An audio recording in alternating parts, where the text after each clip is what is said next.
Hello everybody, welcome back to the SpeedGaming Spring Marathon benefiting No Kid Hungry.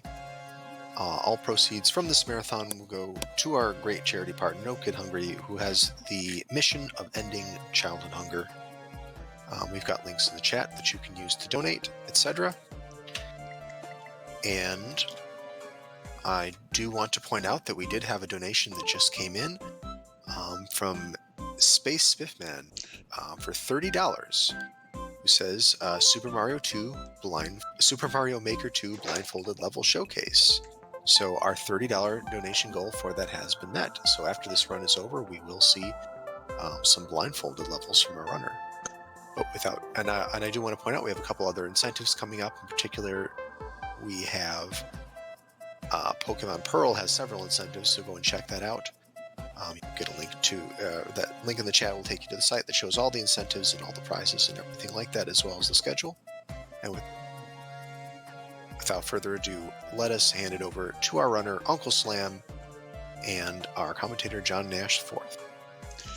Yo, how's it going, everybody? Thanks for the intro, Fiesel, and thank you, Spiffman, for that $30. Did not think we'd hit that quickly, but here we are. So yeah, this is Mario Maker 2, for those of you who do not know. This game actually does come with its own story mode. Probably not the reason most people bought this game, but it's really fun to speedrun.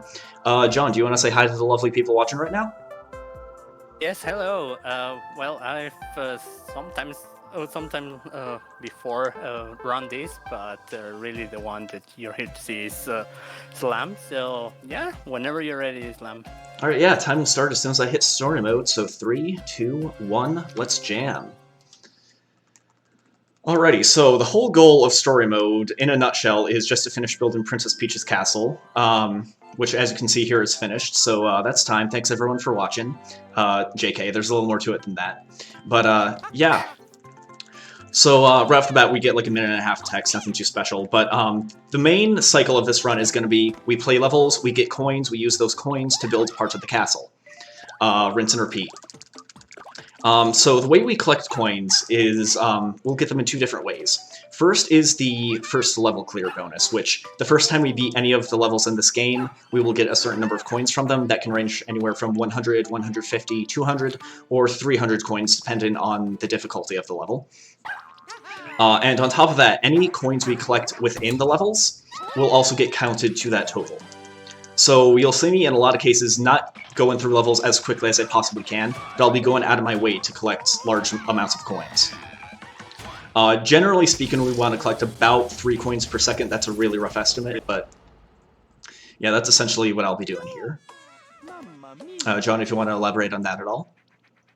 Yeah, and just that you're going to see some things that maybe you haven't seen in regular Mario games, such as big coins, which of course are going to be very essential for our run.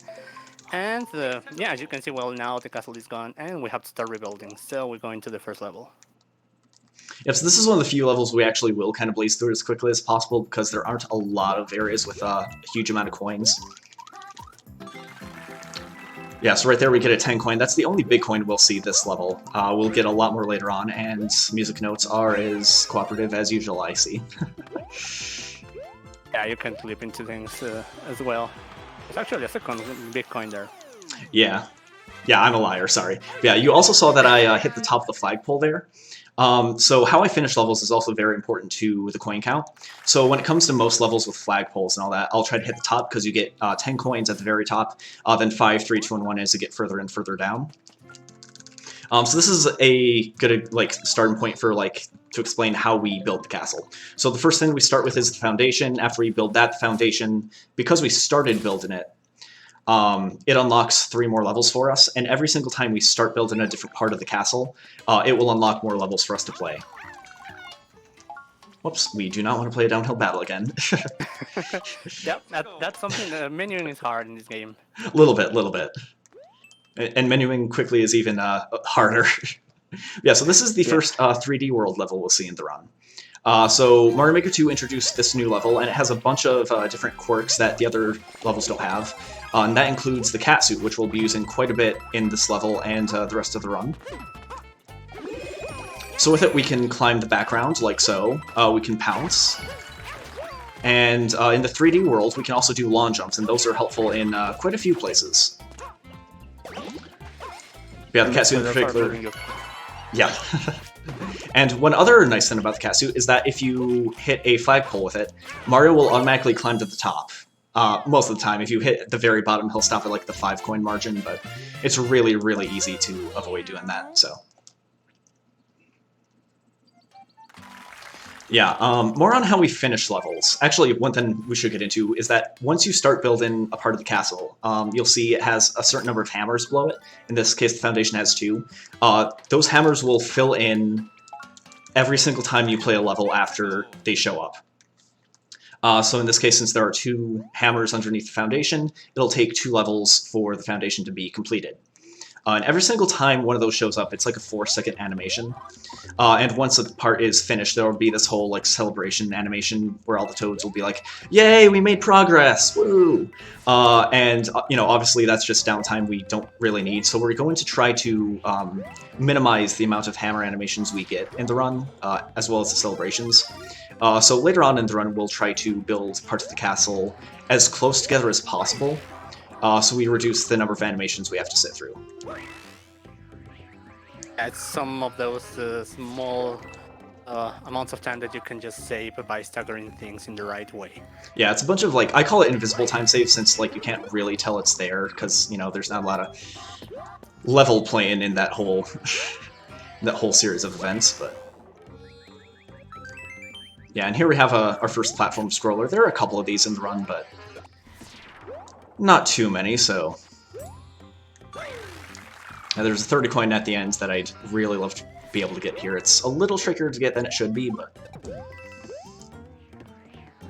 Here's hoping. Be able to get it. Yeah. I guess what we can talk about, well, maybe. Alright, as long as we get the 30 coin, that's fine. Ideally, we don't lose the propeller, since it makes it really easy to hit the top of the flagpole, but not a huge deal. Yeah, I lost a couple of seconds there, but it's fine.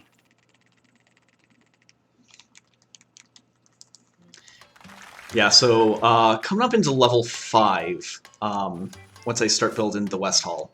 Level 5 is the first puzzle level we'll see in the run, and there are a bunch of moving parts to it. And we do get to see our favorite dinosaur, Yoshi, in that level, so hope you guys like him. Yeah, at the end there will be a giant skip where what you're intended to do is you're intended to use 2 different P-switches in order to get through, I think it's the 3rd room, 4th room? One of the rooms in the level. It's a giant vertical section of the game. And what we're going to try to do is, abusing Yoshi, we're going to try to hit only 1 P-switch to get us through. But before that, we have to actually get Yoshi. So to do that, we're going to be hopping into this upper room first. Get past all these Goombuds. Nintendo trolling by giving us, by having us go into the second door instead of the first one. Yeah, it wouldn't be a puzzle level otherwise, right? You got to figure it out for yourself. Yeah. Yeah, we can do fun stuff like a ton boost in here. We can damage abuse through that giant stack of Goombas like I did earlier. Draw a few coins because we can. Yep. Kind of important. Yeah, so if I'm fast enough, I should be able to get through a coin wall just before it turns back into spin blocks. And for that, yeah, we're gonna, right, and yep, and we're gonna suck up that P-switch, and we're gonna try to get the Zimbo coin here. There we go. Took a couple tries, but we got it. And hitting that P-switch after moving it should yield us enough time to get through this whole section. And we get through the pipe before it even wears off. Nice. And I hope you guys aren't too attached to Yoshi, because we kind of need to make a dino sacrifice for speed. Sorry. And he's also worth like 6 coins, so there you go. Yep. Also, to be fair, we didn't actually see him die, so... He just might be a nice bed of pillows at the bottom of that pit. Who knows? Who knows? He's fine. Yeah, this next level is one of the biggest early run killers, level 6. So, the whole goal here is that there's a clear condition where you're meant to collect 30 coins. And we do that in 4 different rooms, all of which have about the same layout. But what makes it tricky is that the enemies in those rooms are totally different. But that's kind of a boon in some ways, because the first room we'll hop into has Koopas. And we can actually use their shells to collect coins for us, so we don't need to move around the levels as much. So if I do this right, we should be able to use this in 1 or 2 or even 3 of the next couple rooms. Yeah, so by throwing it to the left here.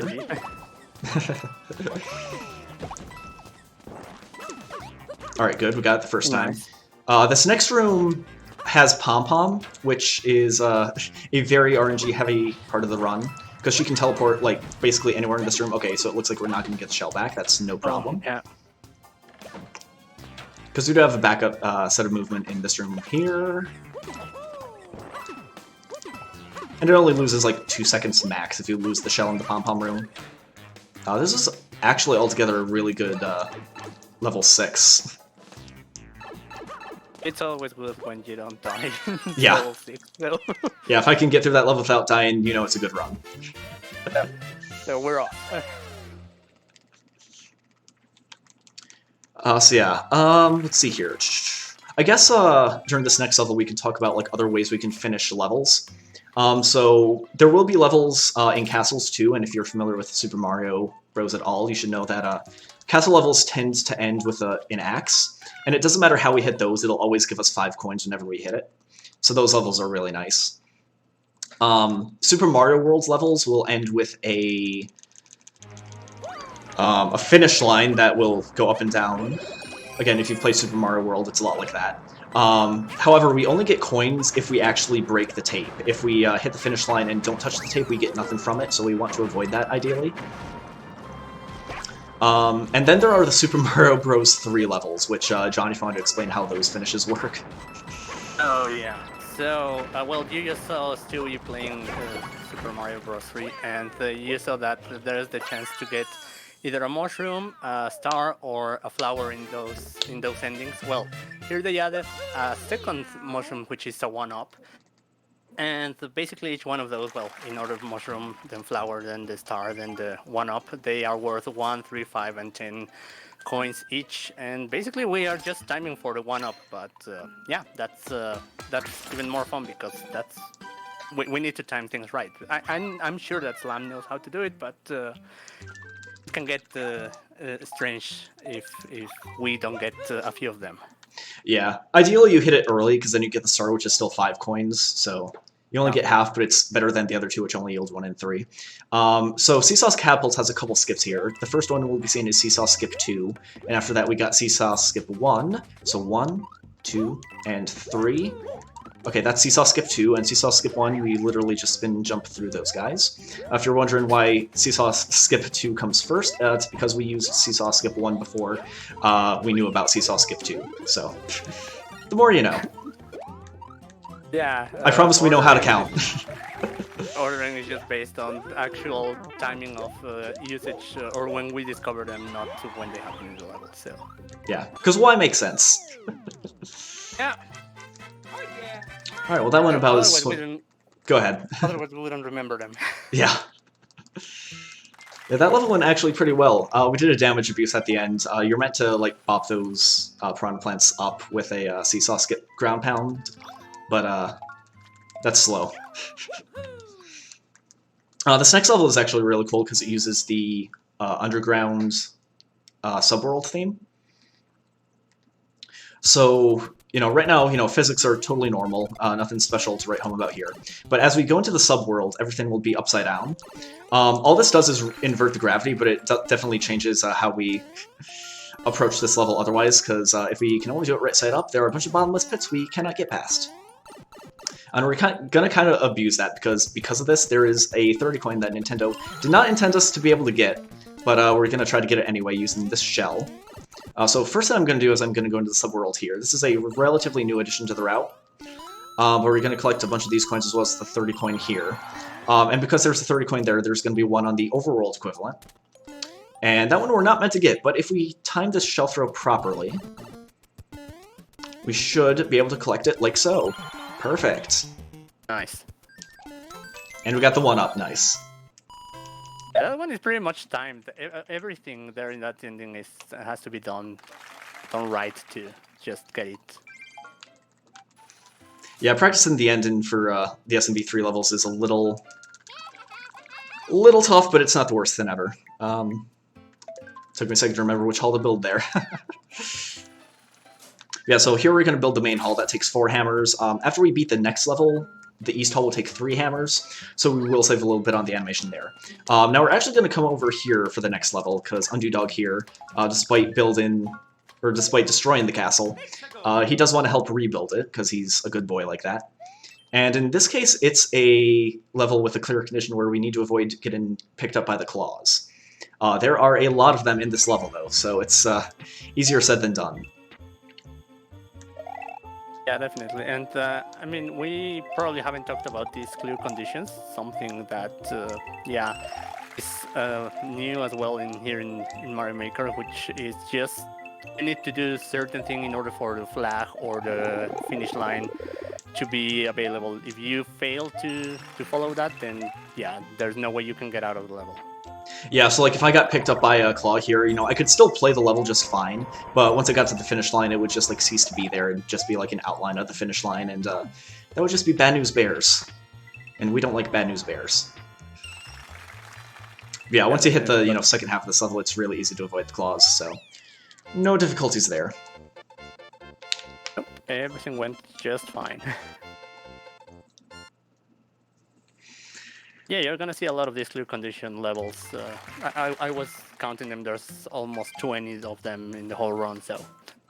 Yeah, and the funny thing is, like, story mode has some clear conditions that you don't actually see in online levels, just because you don't have access to them. So it provides a nice amount of variety in that way. So funny enough, so that last level we need to avoid getting picked up by the claws. This next level we will be getting picked up by a lot of them. Just kind of funny how that works. Yeah, I actually had that as well. We don't want 3 in class, now we want all of them. So funny how that works out in the end. Yeah, and this is another Mario Bros. 3 level, so of course we gotta time the ending properly. Feasel, do you have anything to say while I do this level?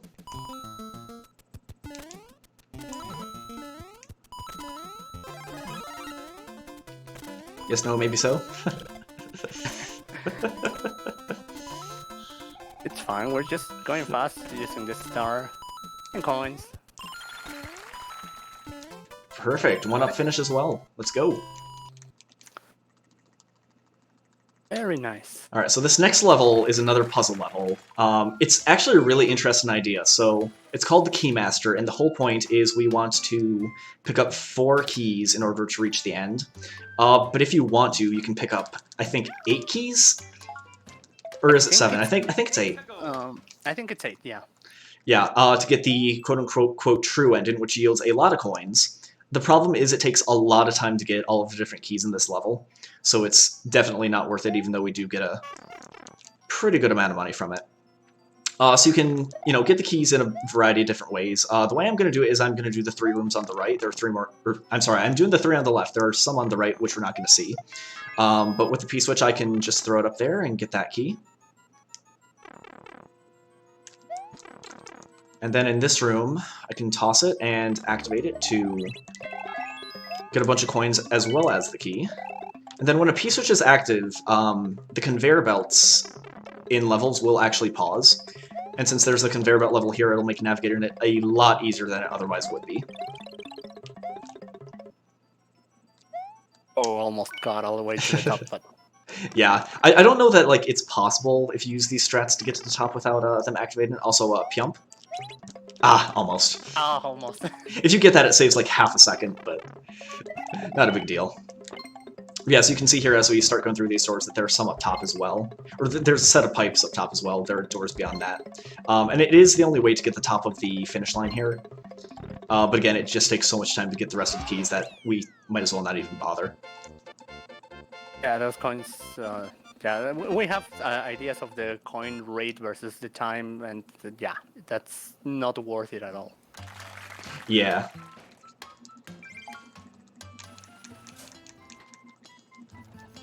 Let me know when's a good time for donate. After this level, we should have a little bit of time. So this is a dry bone shell boating. This makes use of the dry bone shell, which normally is not in Super Mario Bros. 1. But when we use it in Mario Maker 2, we can use it as a boat. And keep us safe from lava, which is otherwise a one-hit kill. And because this is a cycle-based level, it's, you know, like, really easy to tell how much time you're saving or losing, depending on how things go. And basically, it took a good chunk of the, like, costume that you could use in Mario Maker 1, but they introduced some stuff like this.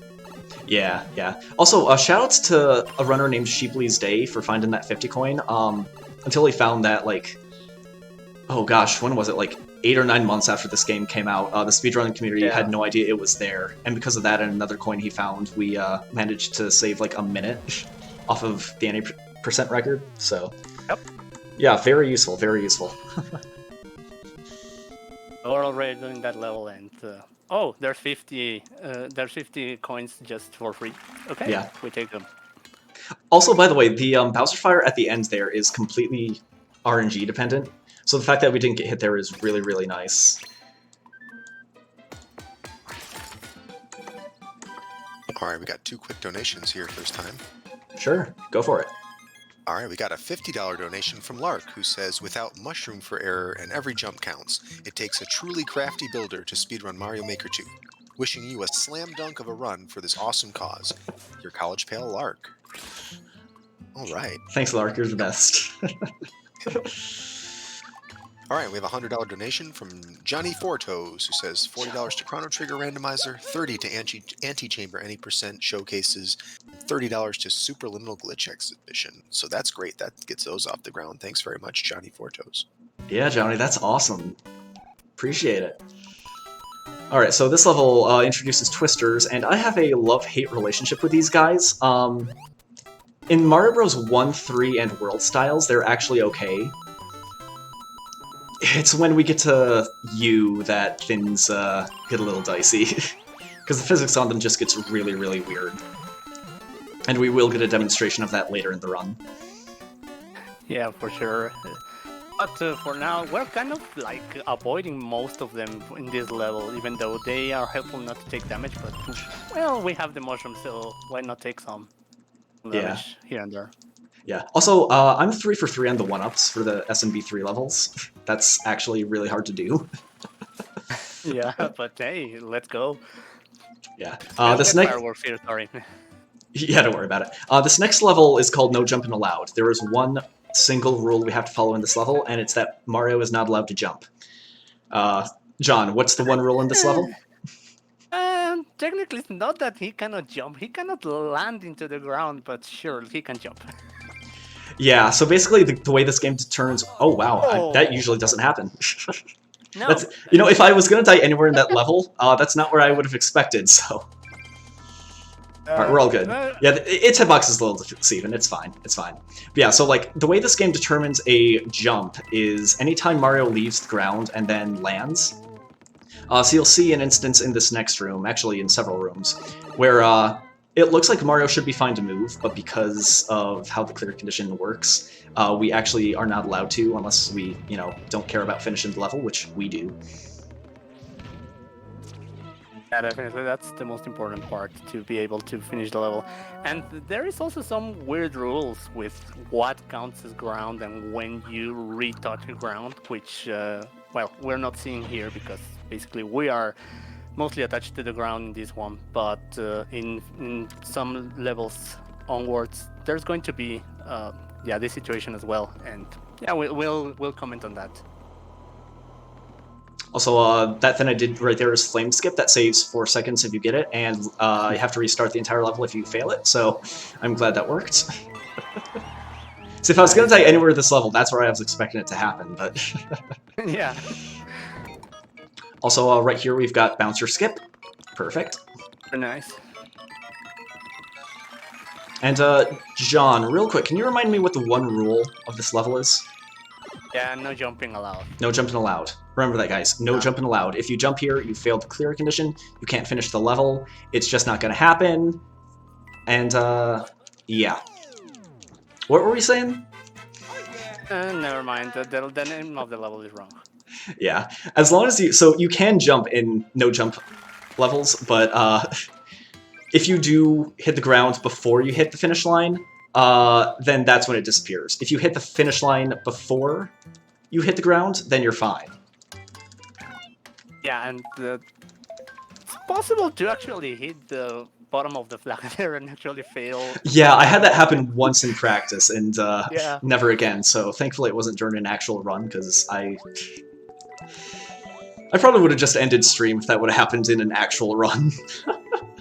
Yeah, it's not nice to see, but yeah, sometimes we cut it too short, and that might happen. Yeah. It's not very common, fortunately, because, like, the amount of ground you have in front of the flagpole is so small. But yeah, here we have a nice, chill little underwater level. We only have, like, 2.5 of these in the run. And you'll understand the half when we get there. Yeah, there's a slight time save we can do here by grabbing this 10 coin before the twister blows us up. Perfect.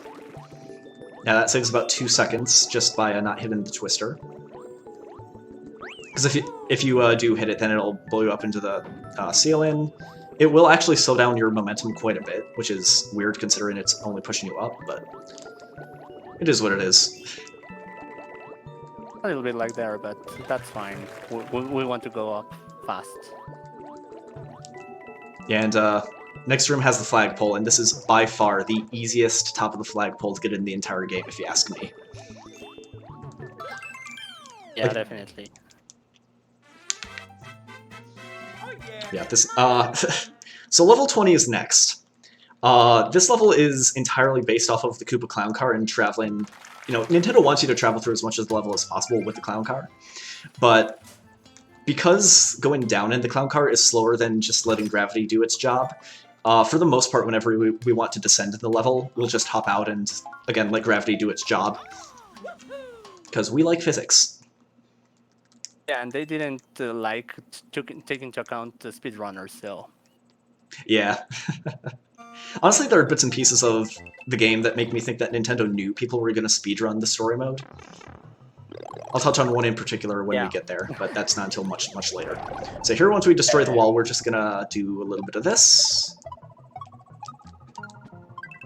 And damage abuse past these guys. And that's much, much faster than just, using the clown car to, shoot them all with fireballs. We're actually going to avoid getting that fire flower because the power-up animation takes half a second, and that's half a second we don't need to lose. So here it's very, very important that I keep the spiny shelmet. You'll see why momentarily. Yeah, so like through this whole section I'm gonna try my best not to get hit. And the reason why is pretty apparent once you come into this room. So if you don't have the spiny, you can't break the blocks, you can't get the top of the finish line, and you lose like... It's like 20-some coins, I think. Yeah, in total it's like 20 coins, because it's like 16 on the pyramid. Yeah, but... Luckily, you don't have to worry about that, so we're in a pretty good shape here. Okay, so now... Very nice 20. Yeah, so now we're actually going to go up and talk to the Toads up top, because here's some lore for you guys. They actually don't have the pieces they need to continue building the castle, because Toadette down there is a horrible, horrible boss. I'm not even making it up, that's literally the lore. Yeah, that's lore. So in this case, in this level, we'll be getting the stone block. This is only available through story mode. Like, you don't see this in online levels at all, because, again, it's not part of the maker. And running with the stone, as you can see, is very, very slow. That said, with how slow this is, there is like a 1.5 time save we can get here. Hopefully I can get it. If not, it's only a 1.5 seconds, so it's no big deal, but... 1, 2... And we got it.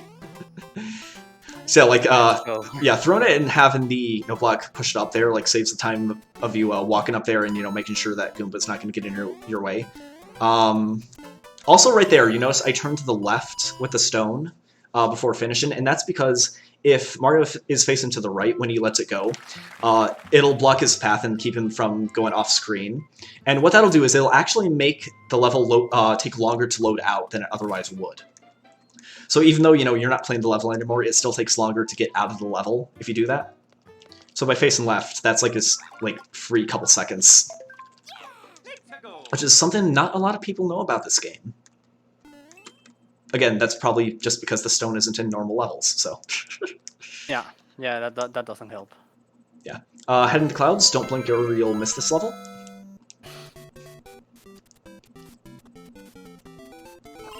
Oh, okay, nice. And we'll get the 5. Okay. So yeah, the individual level record for that level is 3 seconds. But it is extremely risky and not really worth going for in an RTA setting. And part of that is that you actually also need to go to the very top of the flagpole there, which, as you saw, is only a 1 tall gap. So very, very hard to get. Even if you do take the 10th set. Go ahead. In this game, the spikes have much worse hitboxes than they did in Mario Maker 1, so it's harder to get that 1 tile gap. Yeah, especially when you're in a cloud and you can't even see the lower half of Mario's body. Oh. Ugh. But yeah, this is the first of several levels where we actually have to escort toads. This is something you also cannot do in online levels because it's not part of the Maker. But the way they act here is kind of similar to how Mario acts in Yoshi's Island, where if the toad gets hit by something, he'll get trapped in a bubble and you have to touch him to get him back. So with some fancy movement here, should get a triple jump on those guys, and hit the top of the flagpole, no problem. Very nice movement there. That's not even the fastest way to do that, but the other way is very, very difficult. Not too safe, but that's a pretty nice backup to call it that in some way. Yeah, and it's only like 1 second slower than the fastest method, but in any case, like, it's still faster than what we used to do, where we actually like intentionally lost Toad and damage abused to get him back. Yeah. So here we'll be building the East Hall, and there is a good reason that we're building the East Hall before the West Hall, but more on that later. Now we have another platform scroller, and it is a very slow one, so Feasel, if you have anything you want to say, now is a great time for that.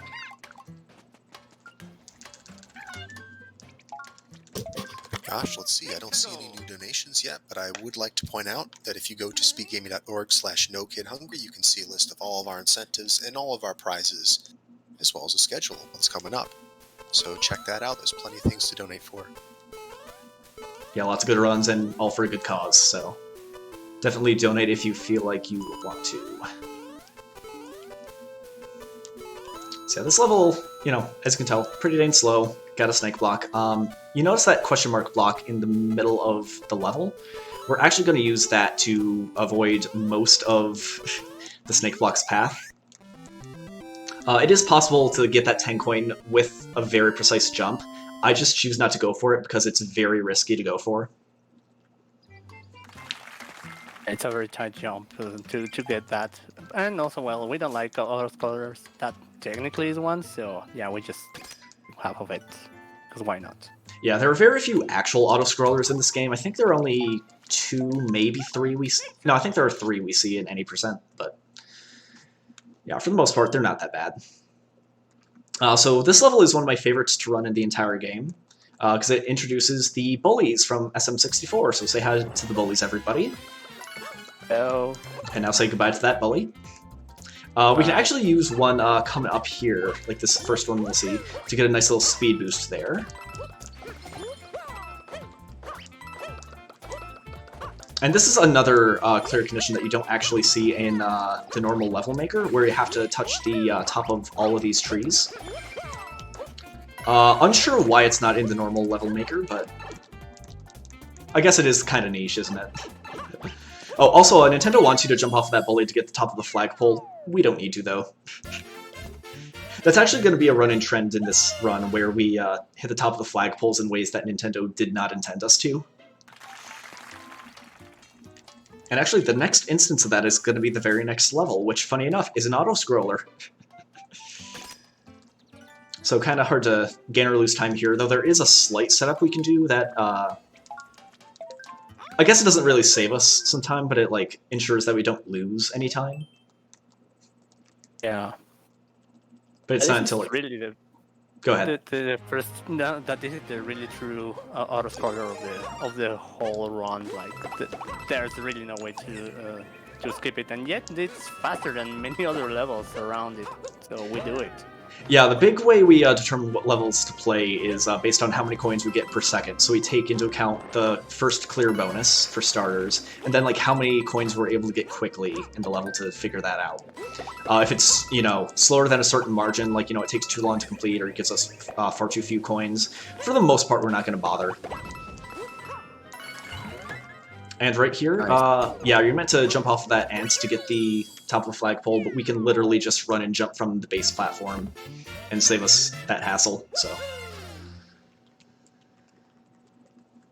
Who knows if they really did playtest all of these levels for those strats, or maybe they just left them for whoever could find them. Who knows? I'd like to imagine that it's the latter, but... Yeah. This next level, I'm going to be quiet for the first part of, because it has some very, very nice Super Mario Galaxy music y'all might be familiar with. So I'm going to shut up for a couple seconds here and let you guys enjoy.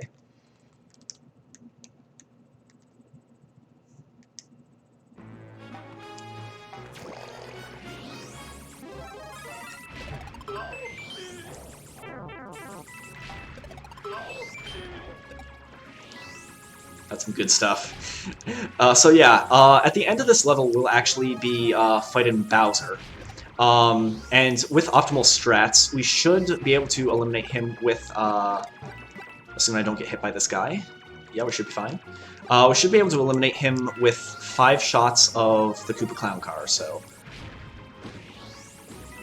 we do want to get rid of this chain chomp right here, because he is kind of annoying and likes to interfere with the fight, so let's see if we can get this in 5. So 1, 2, 3, 4, and 5. Nice! Very clean there. Yeah, you really want to make sure you have the fireball there, because that actually lets you fire 3 shots at once. Otherwise, if you only have the mushroom, you can only fire 1 at a time, and that is, as you might imagine, a little bit slow by comparison. Yep. Yeah, now that the East Hall second floor is done, I'm going to build the East Hall doors, and that unlocks a level known as Buzzy. Buzzy is a level a lot of runners have a love-hate relationship with, myself included, because it gets you a lot of coins, but it's very variable how many you get. Ideally, you want to get over 200. I will absolutely pop off if I get at least 205 here, though. So the whole goal here is to throw Buzzy shells above Mario to collect coins. Almost none of them you can get just by jumping, so... And all the while we'll be having a Buzzy helmet. And on top of that, we'll be on a Buzzy shell platform. So they definitely make full use of this critter throughout pretty much the whole level. Yeah, and only now I noticed or remember that this actually has a clear condition. Yeah, you need to collect... 80. Yeah, but we collect so many coins in this one that 80 seems too low. Well, for speedrunning, but I'm guessing that regular play of this. Yeah, like you saw right there that I already hit it. Then we also get that 50 coin, which is very dangerous to get, because if you hit any of the Powerblocks next to it, then, again, that's bad news bears. And a 30 coin that we can use that Spiny for. And on top of that, top of the flagpole, so we get a 206. Nice. Let's go! That's really good. Yeah, over 200 is what we're aiming for. Yeah, the highest I've ever gotten in a run is 209. I have gotten 210 before in practice, so... Yeah, that was a pretty good Buzzy. Alright, so next up we have level 57. This is an underwater level, so the second of the 2.5 I mentioned earlier.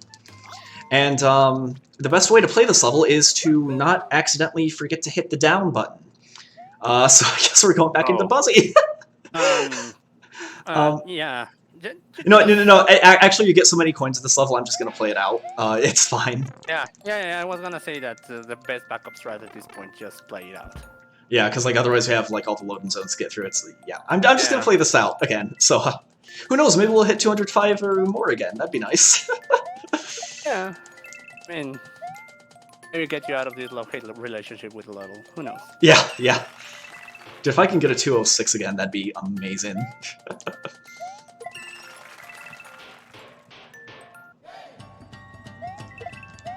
This section always... Those 3 shells... difficult to hit them, but oh, you make it look so nice. Yeah, the hardest part is like that 3 shell section, if you ask me. But all right, we should get 204 here, so that's nice. That's nice. Yeah, you can also, if you do lose the shell net, it is possible to hit the top of the finish line there. You just have to fight with the conveyor belt below you. But it's definitely possible, even though you can't hit the P-switch to stop it.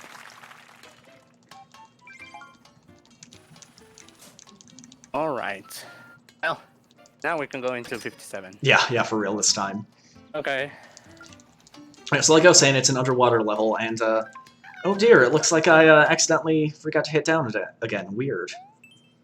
Mm. Dang down button? Maybe I need new Joy-Cons.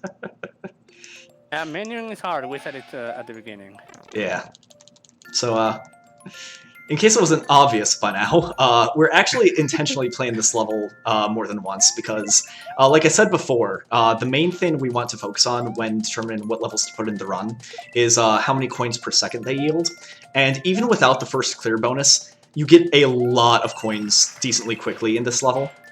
So it's actually worth playing quite a few times. So this is essentially the coin grind part of the run, but it'll only last like 7 minutes. Ish, so it's not that bad in a over hour and a half long run. Funny enough, we actually in the past, and I did look into this for history's sake. The very first run that played Buzzy more than once for this strategy played it over 20 times, and now we've gotten it down to 5. Yeah, that's amazing. I didn't know that. Also, was so much into the route.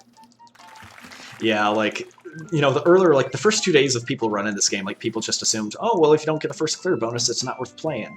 But a runner by the name of Oh Snap very quickly determined, oh, wait, no, this level is actually, like, really worth playing multiple times over because of how many coins you get. And, like, he did a lot of the routing to this game. So, like, a lot of the route you see now is his work. So shoutouts to Oh Snap for this. Yeah, definitely. And I mean, it's funny as well, the fact that it's an auto-scroll, well, technically an auto-scroll level, and we're getting so many coins, which, again, goes against every fiber of speedrunners, but there you go. Yeah, fortunately, so there's also an all jobs category for this game, where you play, like, literally every single job in the game. There are, like, 120, 120. And fortunately, in that run, we only play this once. So, unless you, like, desperately need coins at the end, in which case, yeah, you might want to play it again, but...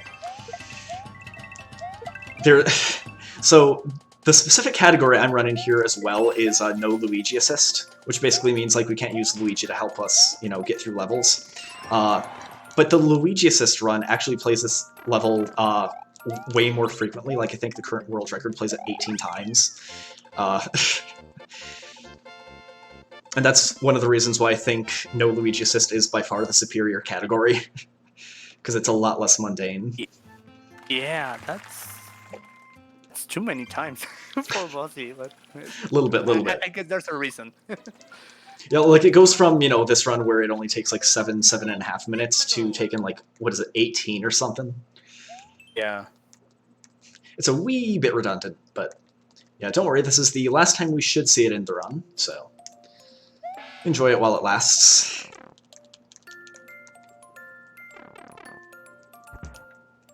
And that's for real, we're not kidding, this is the last Yeah, no cap. Yeah. I promise I won't debate you guys again. Maybe. Maybe, yeah.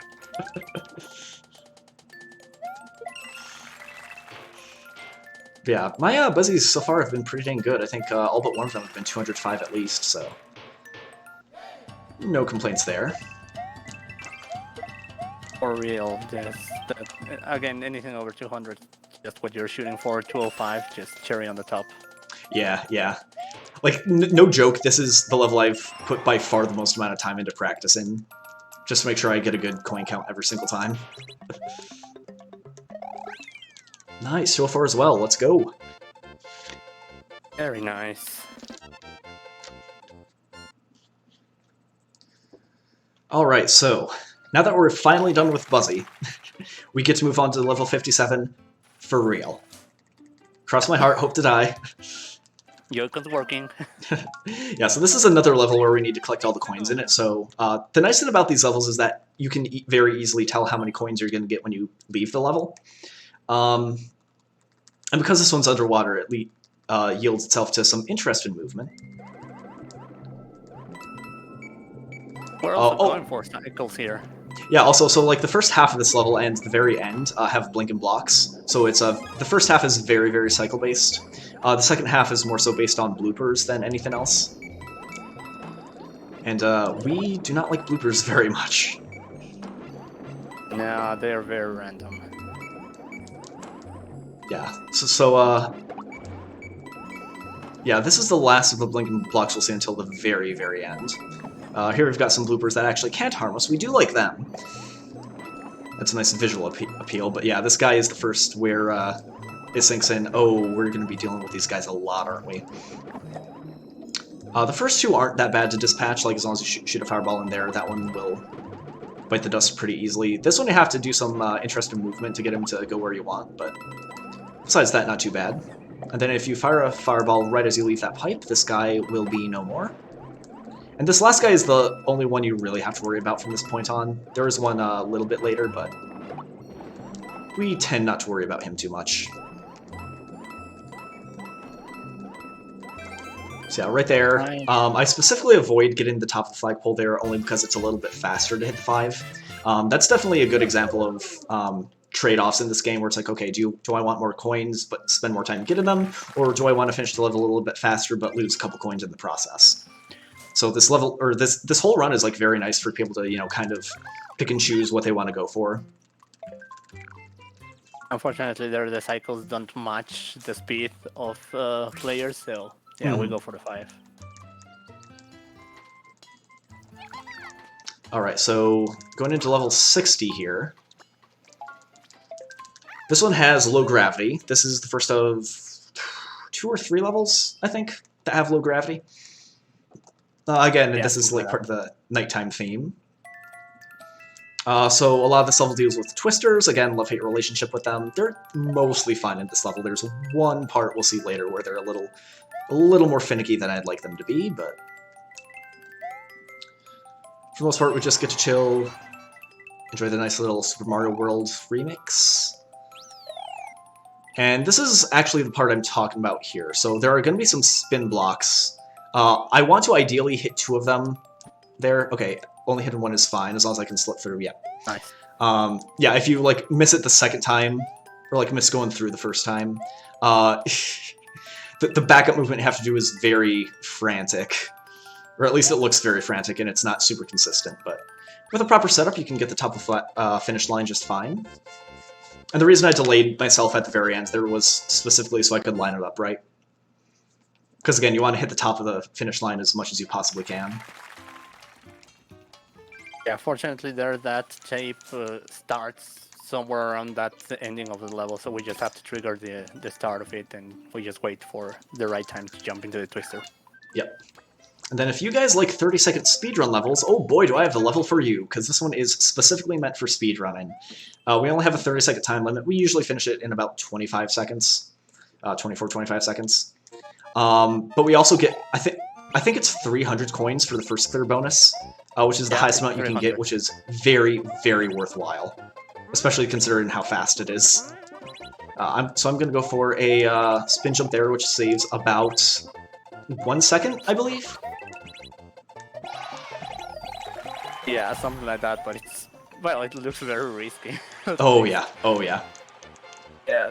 Like, one thing I want to point out, that when I threw the trampoline up to the on-off switch, that was a backup strat. If you don't bounce off of the trampoline, you will grab it instead. But fortunately, you can do that to save yourself, which I've put plenty of practice into in case that happens, which, lo and behold, it did. So,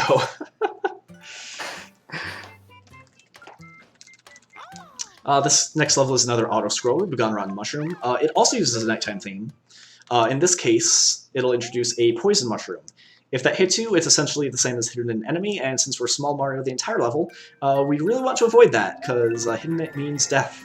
and that means we have to start the entire level over. And since it's an auto-scroller, that's extra bad. Yeah, and these night themes have certain weird properties. Well, you saw earlier the low gravity, but in this case, this mushroom is gonna be following us because he wants to be a friend, but we don't want to be its friend, so... Yeah.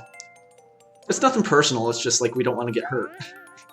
Yeah, it's not good for us, so... Right, luckily, there's a bit of a safe spot once you get to the spin blocks, so you can just kind of chill up here, and this little buddy won't bother us much. Unfortunately, there's no way to lose it. Like, it won't despawn or do anything strange like that. So yeah, we just have to be careful to avoid getting hit by it, and most importantly, to keep track of where it is and how it's going to move. Like there with those music blocks, because otherwise, yeah, there have been instances where just taking the side out of the screen for a second and you forget exactly how it's going to go. But yeah, as long as your like movement in this level is consistent, you shouldn't have to worry too much. Also, very nice coin count, I might add. Nice. Yeah, there you go. That's it. Fortunately, we don't have actual mushrooms to see in this theme because they actually behave the other way around. They don't want to be our friends and they run out of well, from where we are, and also the other power-ups have certain properties like that. But you can see that in actual levels. Yeah. So this level 30, Blink Blank Blunk, this is by far one of my favorites to run in the entire game as well. So it's another 3D world level. The first room isn't anything too special, like we mostly just run right and jump. You know, pretty basic platforming. The next room is a little more interesting, where I'll be taking some very precise movement in order to try to beat a cycle. So let's see if I get that here.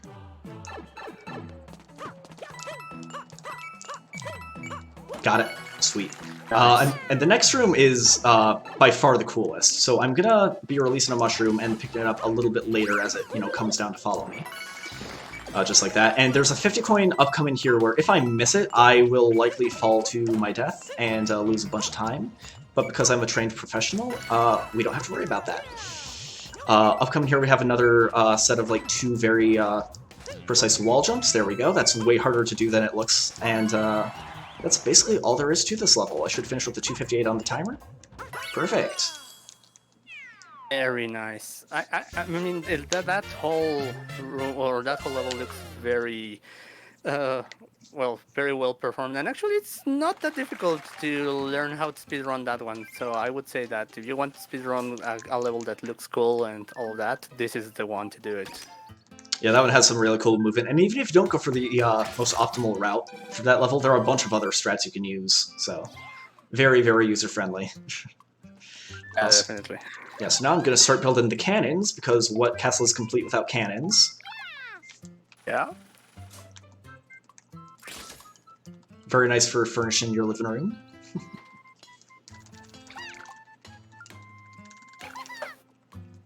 And that'll unlock a bunch of levels for us. The next one being level 43. So this one is very, very... it's got a lot of moving parts to it. So first off, it's going to be totally in the dark. Second, there's a very, very tight cycle I'm going to try to make here with a P-switch. So in the past, we used to start this with a frame-perfect jump. Good news is we don't need to do that anymore. Bad news is what we do now is a lot harder. So right here, I'm just going to collect some coins while we wait for the P-switch to make its way over. And then once it's all the way over here, I'm going to go hyper-focus mode and try to beat the cycle. Ooh, looking kind of dicey, actually. It might be, but so far it's... Got it, Coin. sweet. Okay, so Nice. we want that 30 coin, then we're going to turn around. That's the hardest part, but we're not out of the woods yet, because there are a lot of bottomless pits throughout the rest of this level. I'm going to avoid doing a fast strat there, which can save about a second and a half, just because it's a little risky if you miss it. But you can damage abuse past that flomp. And save a little bit of time, but it makes hitting that on-off switch much harder. So I'm going to collect that 50 coin, jump across here, and we're already at the end of the level. Whew. Honestly, getting through that level without dying once is satisfactory enough for me, so... Yeah, and I hope that everyone got all of that. Sorry about the dark parts, but that's how it goes. Yeah, if it looks scary for you, trust me, it's even scarier for me. Yeah. Alright, so next we're going to try to build the West Hall doors, and because of the order I built these, all three of these should finish at once. So that is a lot of time saved on the hammer animations and the victory animations. So, that's fun. So next is level 44. I hate this level. John, do you want to explain why? Oh, boy. Yeah. It is actually a very short level, but the problem is there's too much happening at once in just a very enclosed room, and yeah, we don't have too much safety here, so yeah, all of that's going to be annoying. And as you can see, it's just this room. It doesn't look too terrible. We only have to get 40 coins, but you're just juggling around these bullets, the jumping cannons as well, and yeah, there's spikes. There's all sorts of horrible stuff happening around. But once we get the 40 coins, we're out, and actually we just grab the tape as quickly as possible just to be out of here. Yeah, by far the most annoying part is all the note blocks on the bottom, because trying to move around them is just such a pain in the butt. Oh yeah, there's also that. Yeah, because sometimes you'll mistime a jump and it'll be like, oh, you wanted a full jump? No, you're barely going to leave the ground. Have fun. Yeah, it's a melange of all the things that you don't want to see in just one small room. So there you go. Yeah. Level 45, Lava Horizon, another one of my personal favorites. So the whole gimmick of this level is that in the second room here, so the one I'm about to go into, the lava will continuously rise, and it's up to Mario to, you know, like, beat it and not get hit by it. And I slightly screwed up the jump there, but that's fine. We've already seen the last of the lava, so as long as I don't, you know, horribly butcher my movement, we should be all right. And the next part of the room will actually have lava that goes up and down on different cycles, kind of like what we saw before in the Dry Bones shell level. And in that part of the room, I'll be doing a very specific setup, so I'm going to focus for that. Okay, so here we go. Right, so Bob yeah. Bob Ross, happy little trees. Alright, so I think we got it. So basically, there's a 50 coin that you can get in this level that you're meant to get on a totally different lava cycle. You see I barely touch it with Mario's toes there. That's not when you're meant to get it, but thanks to a setup found by Sheebly and optimized by Val, we're able to get that 6 seconds, or it's like 6 or 7 seconds before you're meant to. And it's not as hard as it looks. It looks really scary, don't get me wrong, but it's really, really fun to get. Yeah, lava moving up and down is just too slow for us, so we just disregard it. Yep. Yeah, this is the stretch of the run where we've got a lot of levels that can like easily kill us in so many ways. So this is basically when you're on, you know, PB pace here, this is like the really sweaty section, and this level is no exception. So this is Impassable Castle. A lot of thwomps, a lot of chain chomps, but I'm going to try to get through it as well as I can. So the first thing you want to do is get rid of this chain chomp with that thwomp.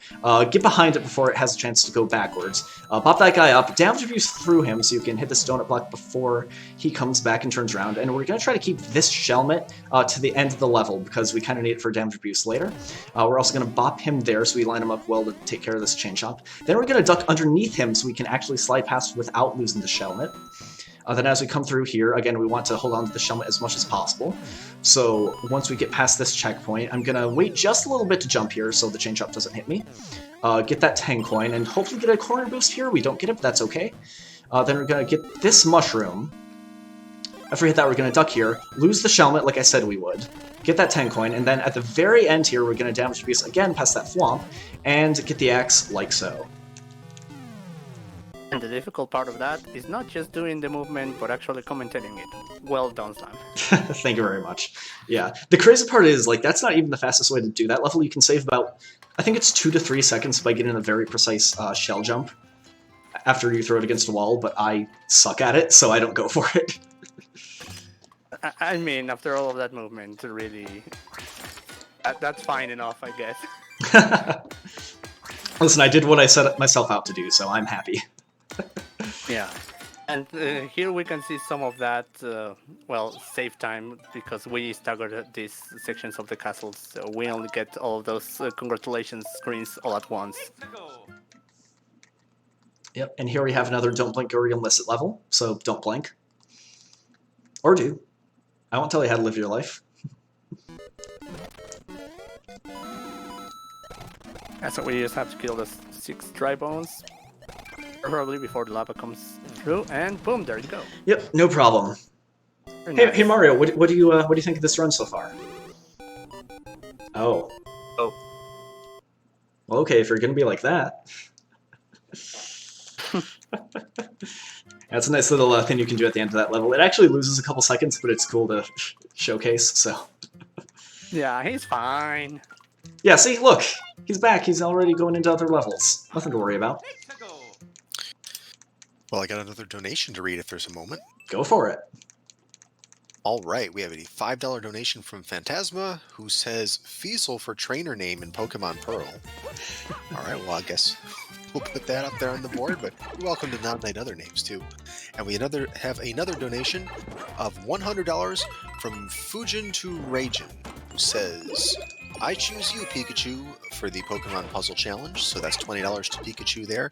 Sonic Colors DS gets all S ranks donation goal met for $40, and the Super Mario Star Road 0-star bonus run has been met for $40 as well. So thank you, Fujin to Ragin, for meeting all those goals. Nice work, Fujin. Thanks for the donations. Alright, so this level is very cycle-based. It's, again, hard to lose a lot of time here as long as you're on the right cycle. You also noticed that I went back into the initial room after I got the catsuit, because there's a 50 coin there. We did not realize in the speedrun community that that coin was there until about a month after the game was released. So shoutouts again to OSnap for finding it.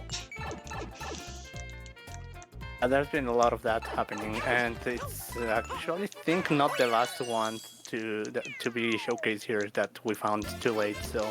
Oh, definitely not. Definitely not. There's one like really close to end game that I'll point out when we get there. Yeah, that I didn't go too sure on that because I'm not sure if it's baked completely into your route, but I guess we can go for it. Oh, most definitely, yeah. If it's the one you're thinking of, yeah. Yeah, it's that one. Yes, this is Rotten Produce. This is another Poison Mushroom level that uses the night theme. There are 2 routes you can go for this, the safe one and the fast one. I'll do the fast one because I'm feeling lucky. So this route, you would actually stay Small Mario the entire time. The slow route is only like 2.5 seconds slower, but it is safer. But again, I'm feeling lucky, so. Triple jump there, and we're good to go. Spin jump there so that last Poison Mushroom doesn't hit us, and we're fine. Yeah, that last Poison Mushroom is very trolly. Nintendo being a little bit cheeky there with that, but we get through that. Yeah, as long as you remember to spin there, you should be fine, but there are a lot of people's runs that have died just because, oh yeah, I forgot to spin. Whoops. Oh yeah. Not like it happened to me. It happens to the best of us. Yeah. But yeah, this level, a very hard one casually, but I'll teach you how to do it here. So you want to get all of those coins in one fell swoop, lure that cannon to the left so he can't bother you over here, and that will actually despawn the clown car. Then we'll lure this guy in, alley-oop, and swoops right into his ride. Gonna come around here and collect those coins, and while we wait for this cycle to open up for us, we'll collect some coins in the meantime. Then we're gonna bounce back over. Miss a coin, so we'll have to grab that again. But it is okay, because we're not losing too much time. Just gotta wait for that to pass, so we don't get bounced back to the left. Alright. 64, not too bad, not too bad. Just a couple seconds lost there, but that's perfectly fine for, yeah, it's very cycle-based, this level, and missing that coin, well, it will do a little bit there for you, but it's fine. Yeah, the important thing is that you actually like get the cannon out of the picture, because that's by far the most annoying part. So now we're headed into Get Over It, and if any of you are scared of the Bennett Foddy game, do not worry, this has nothing to do with it. That said, this is one of the most hated levels in story mode. I personally kind of like it though. Deals a lot with wall jumps, and the whole goal here is to just stay over the poison that is on the bottom of the screen. If that does hit you, it will instantly kill you, so, you know. I can't take this mushroom for safety, but I don't need it, so I'm gonna sacrifice it to our poison overlord. Yeah, the only, like, thing you really need to worry about the mushroom for is, like, maybe you'll hit one of these chainsaws, but if you play this level enough, you get to learn where all of them are and don't really need to worry about it. But this is a very unique level in how it's built. It's vertical, it's going downwards, and with the poison. Oh. Don't worry, nothing to fear. Yeah, so you actually do want to hit that snake block as soon as reasonably possible, because you can see at the top of the snake block is slowly crawling towards the top of the screen, and there is a kill plane up there where if Mario's up there just in midair, he'll be fine, but if he's standing on a platform, it'll instantly kill him. So ideally we don't want the platform to reach the top, just in case. I'm going to jump just a little bit more here. Yeah, we should be fine. So yeah, the sooner you hit that, the better, but obviously if you try to hit it too soon, then you hit the poison, and that's bad news bears. Yeah, but Slam's a professional. He knows when he can actually touch that snake. You flatter me.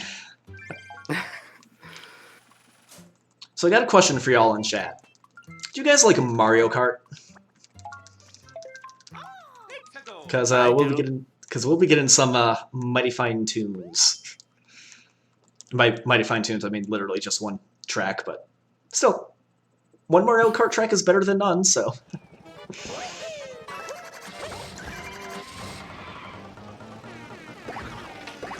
So most of this level is automated. All I really have to do is like hit jump here. That's most of what the level is. So it's essentially an on-rails level. Yeah. A lot of the time save here just comes from jumping up slopes. Here I actually will turn around though, because there's a 50 coin we can easily grab. That doesn't take too much time. Very nice. And then later on, like shortly here, we'll see some more bullies. Like that guy up there. And that little guy there. Except this time we're going to be doing the bullying. Boop.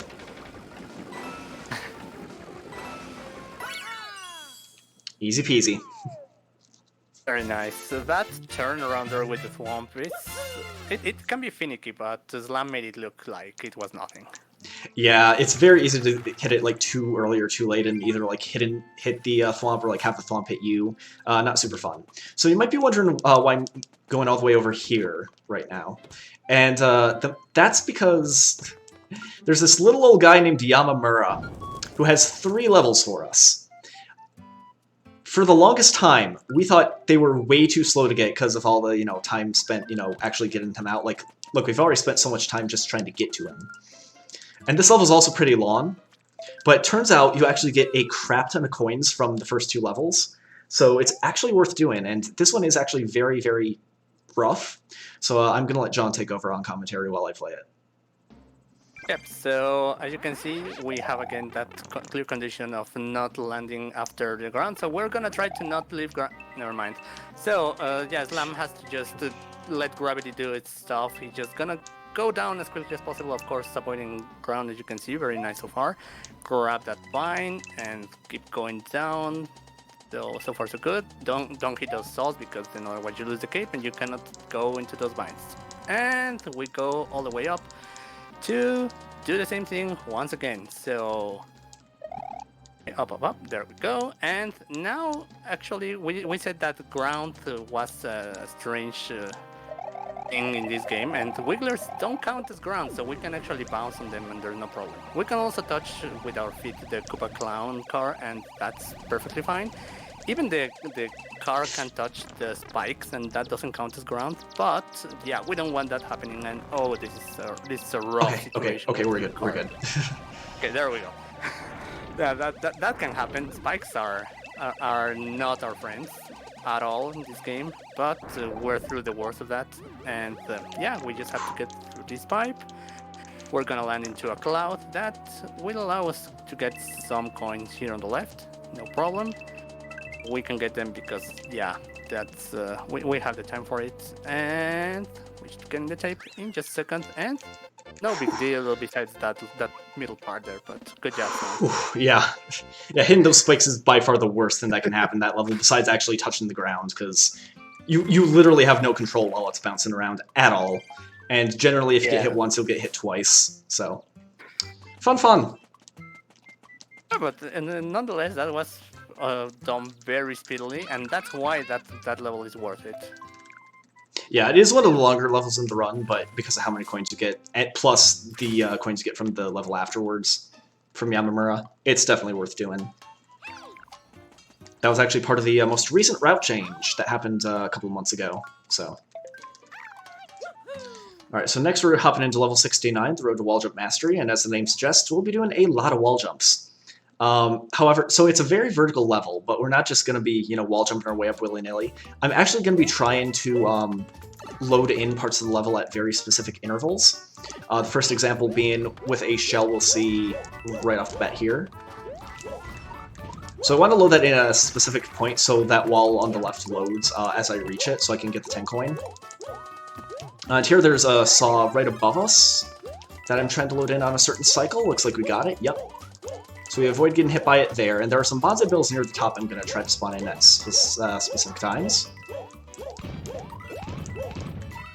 Yeah, so there are 2 at the top that I spawned in, so once we get up here normally, we don't have to worry about hitting them. Also some fancy schmancy movement there to get the top of the flagpole. Very nice level there. Yeah. It's just, that level is basically just getting the right spawns at the right time, so we can move fast through it. For sure. Alright, and the next level is very, very straightforward. All I have to do is time long jumps and large jumps. Yep. It's just long jumping everywhere, and 2 regular jumps, I actually counted them. Yep. And all to the music of Super Mario 64, so pog for that. Feasel, do you have anything you want to say, or any donations? Looks like we don't have any new donations, but I would point out that you can go and check out speedgaming.org/NoKidHungry and check out all the prices and incentives that we have. Yeah, definitely some really nice incentives coming up. I recommend checking those out. I mean, it's slightly bad that you cannot donate to give us coins in this run, because then that would make it faster, but you can help otherwise. So, not bad. Wouldn't that make this run pay to win? Yeah. I mean, I wouldn't be against it, but I absolutely would be against it.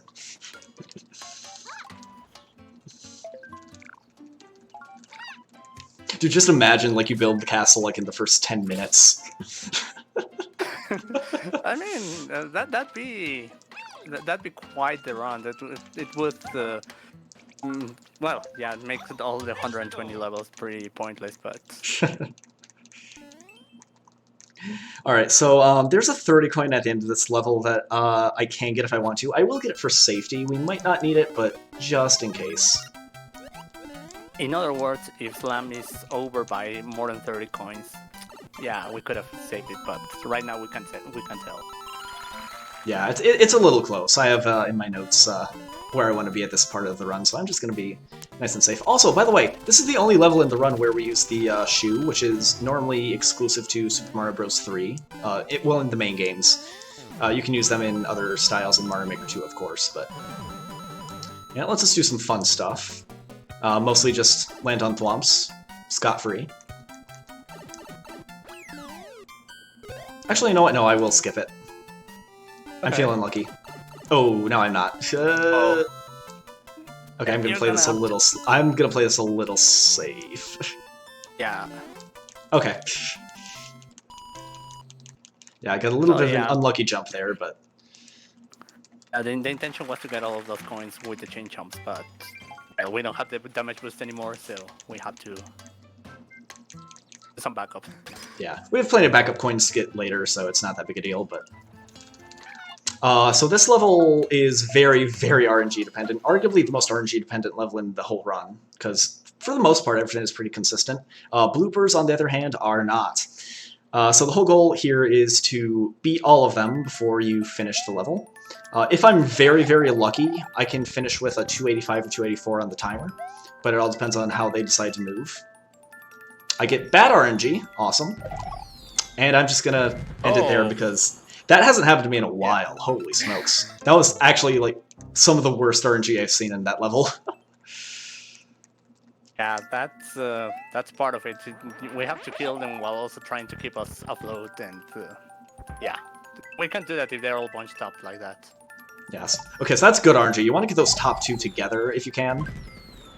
Okay, we should be good here. Okay, so I did get a 284 finish. It was second try, but we did get it. Normally you finish with 281 or 280 on the timer there, but that was actually a really fast pattern the second time, so... At the very least, I got to show that off. I think that Slam just wanted to show that exactly, and to show that it's possible to get a 284, so since the first one didn't help for that, we take the best, why not? I will say, 284, like, you actually do need to get some pretty good luck for it, so... I only get it maybe 20% of the time, and even that might be a little generous. So level 76, it's a lot like Buzzy, except we only play it once, and we use Bob-Bombs instead of Buzzies.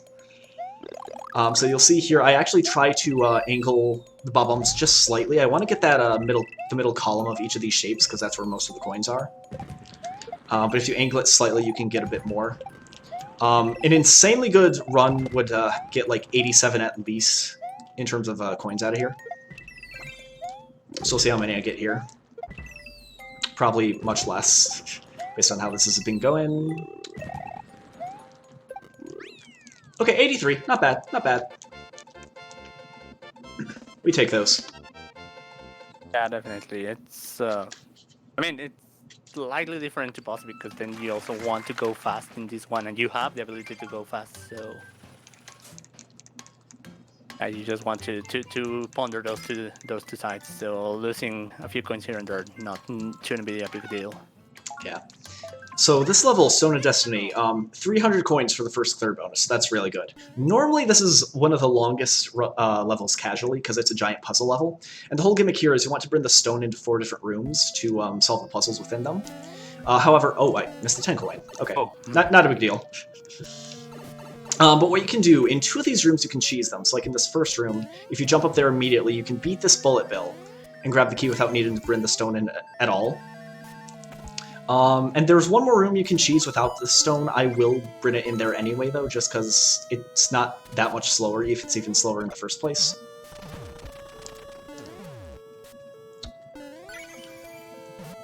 So in this next room, a lot of people actually got stuck on trying to figure out how to do this casually, I've noticed. But the easiest way to do it by far is just to set the stone down, land on it, and let the claw do its thing. No hands. Oh, okay, Mario's fine. Yeah, if you get hit the right way, it'll look like Mario's just standing on air, even though he's totally safe. Yeah, you can't fall there. Yeah. So this is the room where you can cheese without the stone, but I find it much easier to use it anyway. So we're gonna buff that, and shoutouts to Big John, who I know is in the chat right now, for finding this 30 coin completely by mistake in a practice session. Because before that happened, the speedrun community at large did not know it was there at all. And thanks to that coin and another 30 coin that got found later, we were able to chop off another minute off of the world record. So... Yeah, so as you can see, there's a lot of coins that we have missed, and who knows? As far as we know, there might be some others that are still waiting for them to be discovered. But yeah, unlike before, one face left with that stone, so Mario can actually leave the level quicker.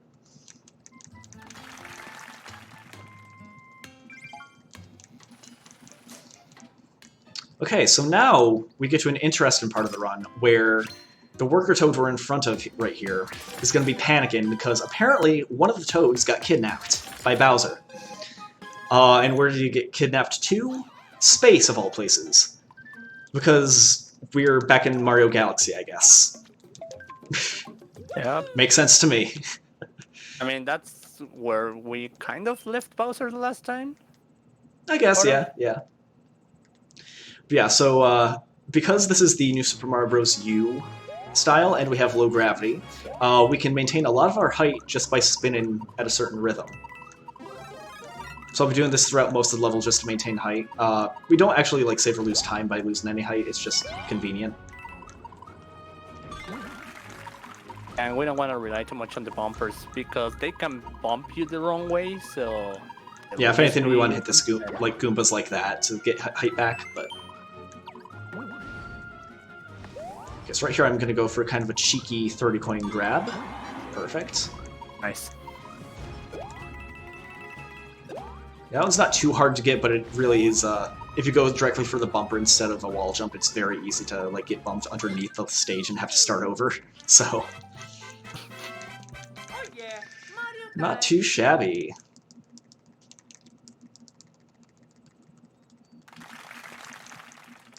Alright, very nice so far, Islam. Thank you. Alright, so now with the red toad saved, we can start building the castle again. And start playing levels again. Yep. So the next level is actually going to be our second Yamamura level. So to get Yamamura, you actually have to go to like 3 specific locations. I don't know how I found these casually. Like the first one we have to fire the left cannon. The second one we have to come through the East Hall doors.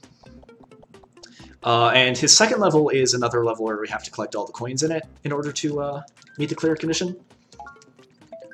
And since we have a 200 coin first clear bonus, it's very, very worth it. So this level is actually fairly generous from a speedrun stance because all you really need to worry about for the most part is making a certain flame cycle. So there will be some flame spitters like the ones I just passed there spread throughout this level. The only ones you really need to worry about are about halfway through the level. As long as you can beat a certain cycle that they're on, you won't be losing more than like maybe 1 second in this level. And that is this set right here, and the upcoming set here. So as long as you don't get hit by those, you're golden. So assuming nothing goes horribly awry, I should be able to finish this level with a 252 on the timer. Or 262, sorry. I was gonna say 252. I was gonna say that would be unnecessary time loss, but yeah. And it sadly is impossible to hit the top of the flagpole if you jump at it like I did. The only way to do it, as far as I'm aware at least, is to wait for a bullet bill, but that takes way too much time, so... Not a big deal. And I was just going to say the best strat for that level is just go fast, so you don't have to worry about the bullet bills. Yep. So this level, I mentioned way earlier in the run that the Twisters I kind of have a love-hate relationship with. This level is the reason why. So there is a 30 coin relatively early on that requires you to get boosted by a Twister to get. Unfortunately, this Twister... Actually, all the Twisters in this game style are very, very, very weird with how they handle physics. So there's a chance I might not get blown up the way I want to here. Okay, fortunately, we got what we wanted, so that's good. I have lost several runs because that thing decided not to blow me up when I wanted to get blown up. So we are in good stand-in here. So yeah, basically, as long as you don't forget to hit any of the on-off switches in this level, you shouldn't have anything to worry about. Oh no, I missed an on-off switch. Oh, uh-oh. But it's okay, because like that's the only way to get that 50 coin. And actually, because I didn't hit the last one, you don't need to hit this one here, because you're already on the right path. This level has kind of like a high path, low path situation, where the high path is easier, and generally gets you more coins, but the low path is far more dangerous. Yeah. And you'll stay on the high path if you hit every single on-off switch, but... I'm also going to skip that one so I can get the 30 coin here, and we do miss getting the top of the flagpole, but that's okay because 30 coins is more than 10. At least last I checked. So... let me see, calculator here. Yep. Perfect. That's right. You remember to carry the 1, right? I mean, I had a calculator, so I hope the calculator remembered to carry the one. So yeah, now we're building the main hull roof, and this is the second to last part of the castle we need to worry about. So, we're basically at the home stretch now, where I just need to play basically 5 more levels, and then we're good to go to end game. So this is Boom Boom Rager. This level has seen a lot of different iterations over the last couple of years of running this game. But the version I'm going to go for here prioritizes coins. So this level uses wind cycles, and the way they work in the Super Mario Bros. 1 game style is that every couple of seconds the wind will blow to the left. So we kind of have to, you know, like route this level around those cycles because it will prevent us from doing certain jumps in certain areas. We're going to fall down here and get a bunch of coins underneath the level. And then once we go through that door, that will reset the wind cycle so we know exactly what part of the cycle we're on. We'll come through here. And up here we're going to get a 30 coin that was also discovered by Sheeply well after this game was released. And from here it's just a straight shot to the top of the flagpole. I will say this level, though I don't have the best relations with, just no. I try to get through it as quickly as possible. Probably way different than what you do. A little bit. Yeah, like I said, there are like at least 3 different ways to go through that level optimally, depending on what you want to prioritize. So very, very preference-friendly. This level, even though it's kind of an auto-scroller, it's a pseudo-auto-scroller, looks really intense, so we like it anyway. So I will say that after that Boom Boom Rager, this is my favorite level, so... I was about to say, there is one run that was on a World Record pace I was on that did die here, so... Oh. Hopefully, we don't let that happen again. So again, you just want to hit the on-off switches alternating as you get to them. Not all the time though, like you want to skip this one, otherwise you block yourself. And you also don't want to hit this one, because otherwise that Spiny will not get shot out of that cannon. And if that doesn't happen, you can't do this. Boop. And we're in the final room now.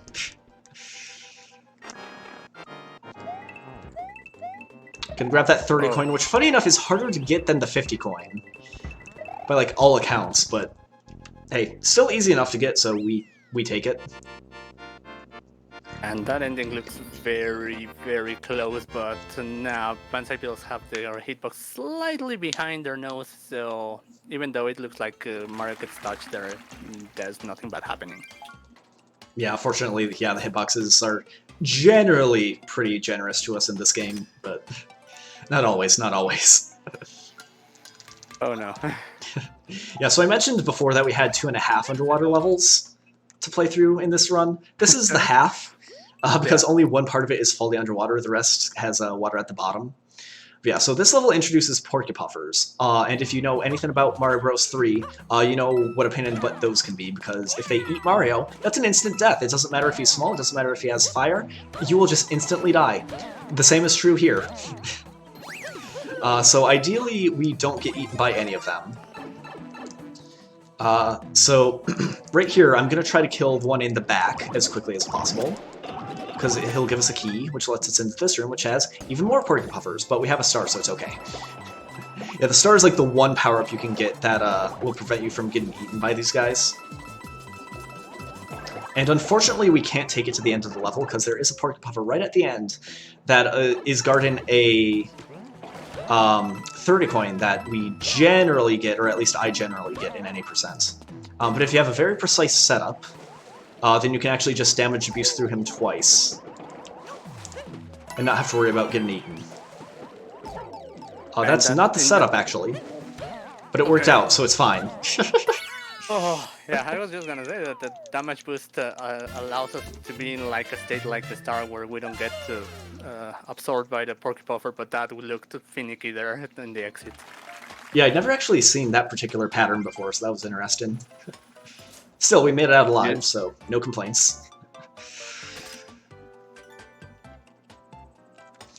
Alright, level 64. This level is very interesting in terms of IL running, because there are a bunch of different skips you can get in it. I'm going to go for 2 in particular.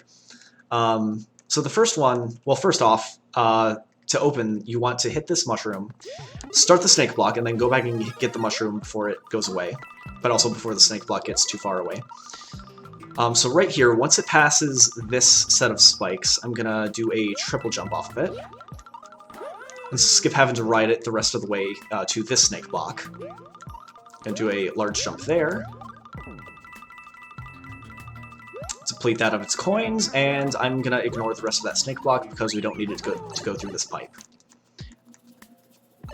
Now here, I'm going to try to hit these 3 snake blocks at certain times because I want this one on top to be far enough ahead that I can do another skip. So once I wait a little bit here... I should have enough height. Yep, okay, so you can go to the top of the screen right there. Again, that's another thing that a lot of runners of this game don't know about. But it's a free, like, 4 or 5 second time save if you can get it.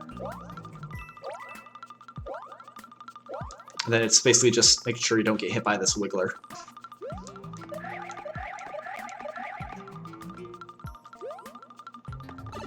Also making sure you don't get flattened there, because it's entirely possible to get crushed between the wall and the snake block. That's, again, something that's only happens to me in practice, but I guarantee one of these days it'll happen to be in a run and make me very sad, but that day is not today. Yeah. I mean, there are things that happen when running this game, right? Yeah, there's always a first. Always. Of course. Alright, this next level, Parabeetle Transfer. Very large coin count for the first clear bonus. However, it is a pseudo-auto-scroller, or a platform scroller, where you basically have to wait for this whole train of Parabeetles to pass. And this is the speed they move. Now you can adjust their height by jumping on them, so like whenever Mario is standing on them, they will try to ascend, but if you jump on them, they'll decrease in height a little bit. So you can do that to control like how high they are as you're going through the level, which is very important because you definitely want to adjust their height in order to get these coins. You want to get a little bit lower so you don't get hit by that fire. And I don't know about you, John, but I'm getting kind of sick of this, so I'm just gonna hustle to the end of the level. Yeah, just go ahead. Yeah, so that level in particular is what makes me think that Nintendo did know that people were going to speedrun the story mode, because those 2 Goombas at the end are perfectly spaced for you to be able to jump off of both and hit the finish line. Yeah, if they didn't want to, they could have very easily fixed that and just made it so you had to ride the bills all the way around. But no, they were very kind in that sense. Yeah. So, okay, this is another Toad Escort level, except this time we need to rescue 5 Toads and take them to the end. And there is a 6-second time save I'm going to try to get, but it requires some very, very precise movement, so I'm going to have John take over commentary again and explain what's going on. Yes, so as Slam has already said, we're going to rescue 5 Toads this time around. So first off, we are going to go into the lower right corner to save the first Toad. That's very easy, we just have to hit that switch and the Toad is saved. We wait for the bomb to open up our path. And next we go up right, where now we have to avoid all of these fire bars. They're on a cycle, so that's why we do it in this order, because then the fire bars are going to be in the right place. Then we go down to the left. We have to wait for the skewers to open up the walls. There's really no way to do this faster. The only thing that we have to make sure is that whenever that wall is open, we can actually go through the left skewer. So that's what Lam did there. He's going to open up that earth barrier, and now we have this setup where we can just barely make it. There you go. Yeah, if you're too slow, you will actually lose the purple Toad to the fire, and you can save him if you're lucky, but it's not worth the risk, really. Because if he, takes a bad pattern after that, then you're basically screwed, and have to, rescue him from back where he came from, and that loses a lot of time. But luckily, that didn't happen. We got the 6-second time save. So we should finish with 4:18 on the timer, if I'm not mistaken. Perfect. Alright.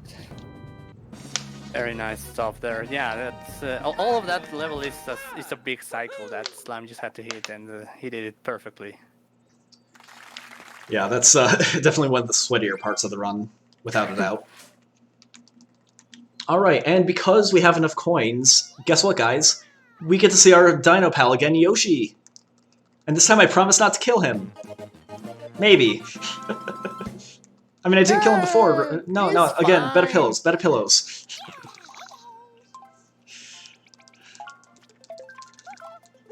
Alright, so, depending on how many coins you have at this part of the run, you can do a couple different levels. Riverfish in the Forest is just the fastest one for the number of coins I need at this point. So we're going to hop on Yoshi here. I'm going to use him to get a little bit of height. We're going to let go of this guy, but we'll see him later. Don't worry, he's fine. He can swim. Yeah, there's water up below. That should just carry him very nicely. Yep, and then once more, we're going to get some height off of him. Spin, and there we go. And we should have at least 2,000 coins here. Again, assuming my math is fine, but... Let's see here, carry the one. Yeah, we're good. Yeah. So now we're going to start building the final part of the castle, that being the stained glass. The stained glass requires 5 hammers, so we need to beat 5 levels in order to build it. But the good news is, we don't need coins anymore. So what that means is, we can just play a really fast level over and over again until the stained glass is finished. And I think we saw one of those before, right? Oh yeah. So we're going to go into Head in the Clouds, again, the level with a 3-second world record.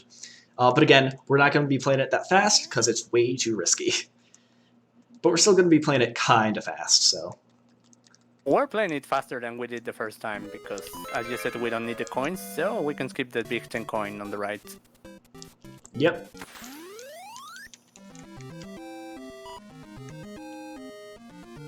Alright, So yeah, it's that's just... one. Yeah, so like we just play this out until the stained glass is finished.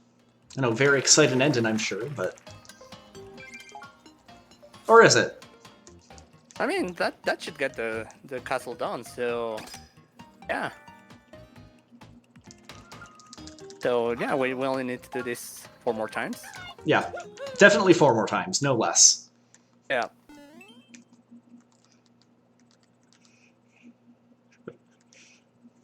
So yeah, Fiesel, if you have any anything else to say in this section, you got about 2 minutes.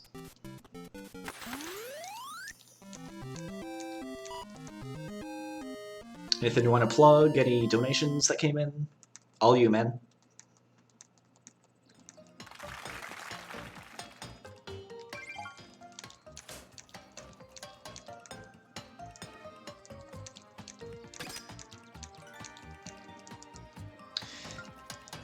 Alright, well, I guess one thing I could plug is that after this run is over, I will be playing a couple levels blindfolded. They are story mode levels, some of which you've seen, some of which you haven't in this run, so definitely stay tuned for that, because I've been putting a little bit of practice into that. And I guarantee you guys will like what you see. I mean, I'm gonna be staying tuned because not even I know which levels those are, so I want to find out.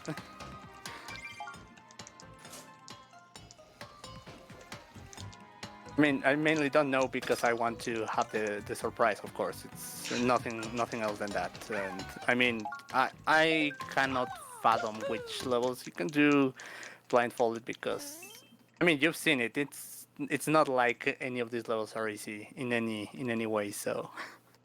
Yeah, especially considering how many of them, you know, rely on gimmicks. Like some of them are like really, wow, you can play this blindfolded?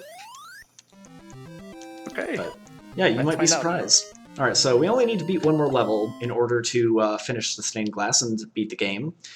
However, you can't just play any old level for the 5th one. No.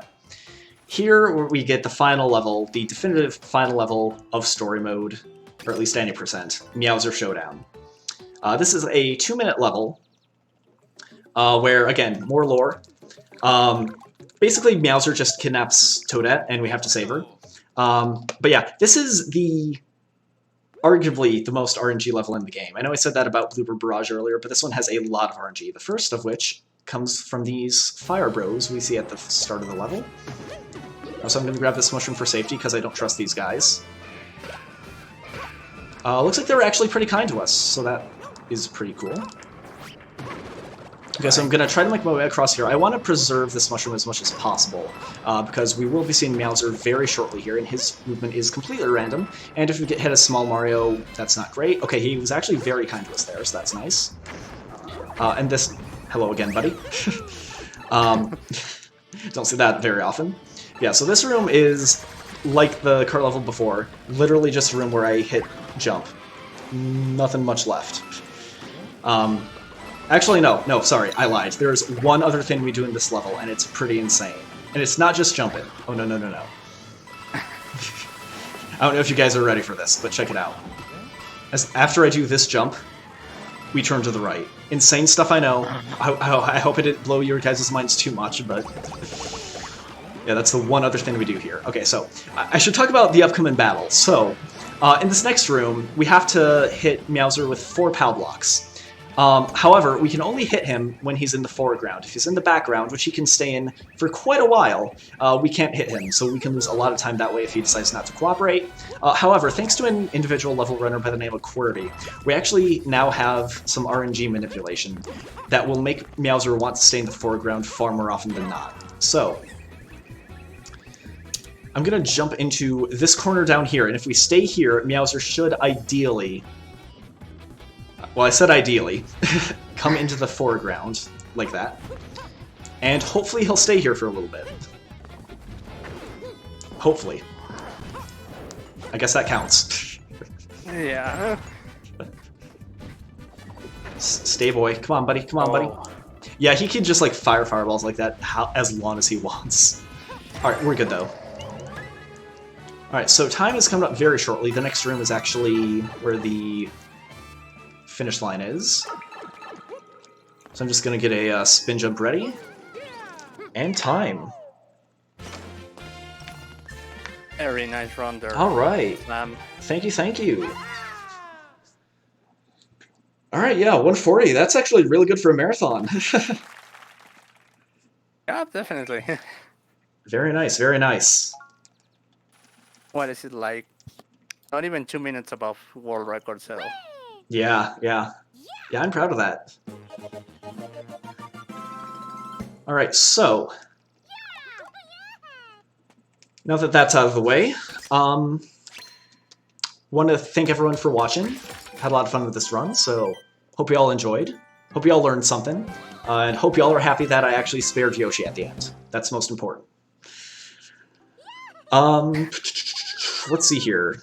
I guess I can give a few shoutouts. Shouts to Big John. I know he was here earlier, so shouts to him for helping out with the route. I also want to give shoutouts to OSnap, Val, John, who also helped with routing, Sheepley's Day, Switchmaster. Like, all those guys like helped contribute to this run in some significant way. So if not for them, this run would not be nearly as optimized as it is now. Thank you to SpeedGaming for letting me showcase this. It was a lot of fun. And John, is there anything else you want to plug before we get to the blindfold levels? No, not really. Just keep on watching here. I'll be watching this because this is very interesting to see what the slam is going to be. And yeah, just thanks for having me here, having me contribute as much as or as little as I could. But that's perfectly fine. I mean, you're the master in this, and I just love to watch you play these runs. I appreciate it, man. Thank you. Also, yeah, thanks for being here, John. I really appreciate you being one of my co-commentators. Of course, anytime, you know it. All right, so I'm real quick gonna get my blindfold ready. So for the next like minute or so, John Fiesel, keep him entertained. I'll be right back.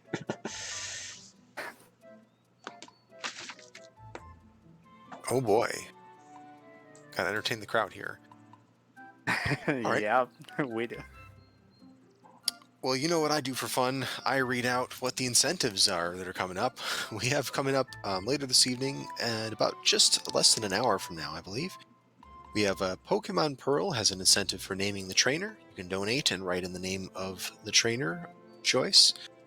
We have Pokemon Pearl also has a name for a rival, and it has a name for Chimchar. So please submit for any of those with your donation incentives.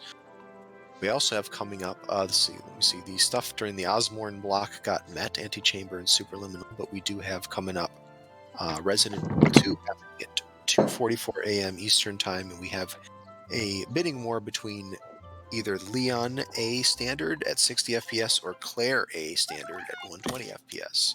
So we got a Leon versus Claire battle for Resident Evil 2. Alrighty, awesome. Can you guys hear me okay, by the way? I do hear you, yes. Alright, perfect.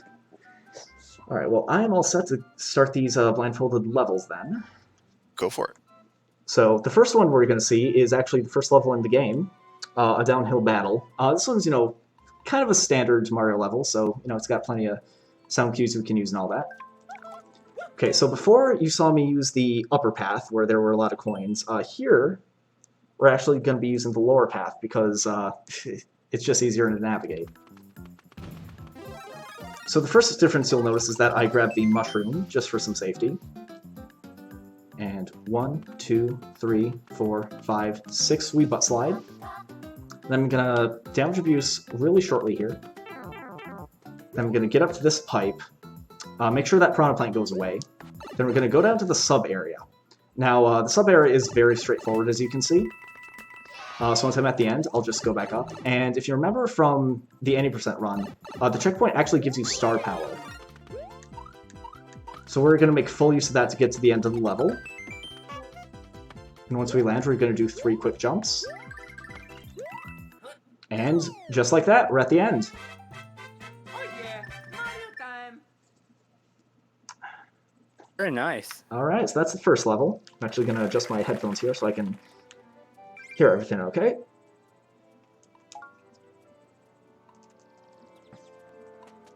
Yeah, because I'm using a t-shirt for my blindfold, it's not exactly the most convenient thing ever. So let's see here. The next level I'm going to show off is another one we saw in any percent. So this is Bonsai Bill Ambush. Now, because this is the 3D World level, it lends itself to some interesting movement options.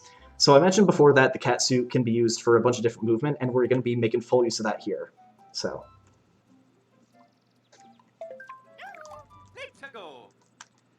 So right off the bat, in the 80% run, we start with 2 lawn jumps. Blindfolded, we're going to be doing 6. 2, 3, 4, 5, and bonk. So I'm going to wait for this bonsai build to disappear, which you can hear by the poof sound effect. Okay, now those guys are gone. And now right here, there should be a checkpoint. I'm going to take it. And then right here, I want the middle of these 3 question mark blocks. So I'm going to keep moving until I hit it.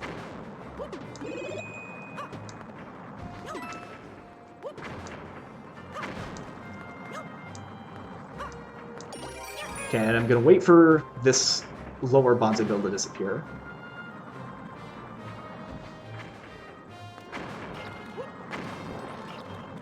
Okay, now I'm going to keep going to the right until I hear Mario land.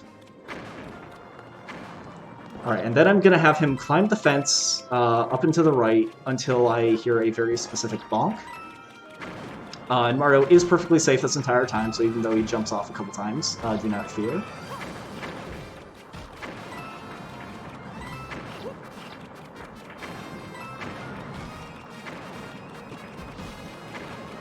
Alright, so right here I'm going to jump off. And just like that, we're at the end of the level.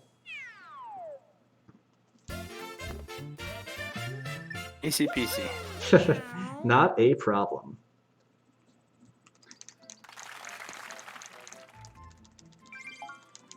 Alright, so the next level is actually one you guys did not see in 80%. And that is level 65, which casually and as a speedrun is one of my favorite levels. So this one is fully based on POW blocks and how you can use them in 3D World. So once again, I'm just going to blind myself here. And get this party rolling. Okay, so right off the bat I want to hit a POW block to get a mushroom.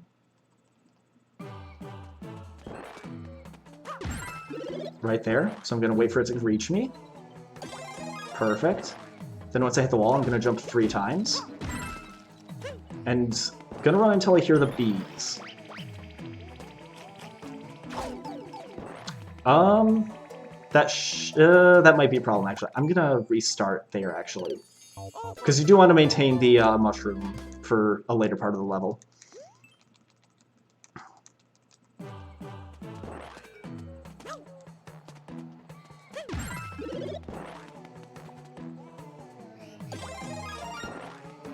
Okay, so 1, 2, 3.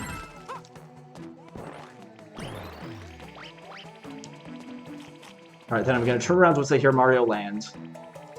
Then 1, 2, 3. Gonna bonk that guy. Then I want to turn to the left to hit this POW block. Perfect. Okay, so I should be on the clouds now? Yeah, okay. So I'm gonna turn here, intentionally get hit. Uh-oh. Okay, I missed the sound cue. Not a big deal.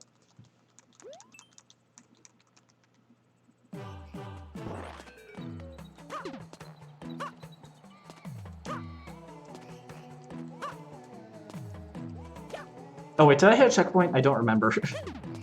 No I didn't. Okay, cool. Just went too far.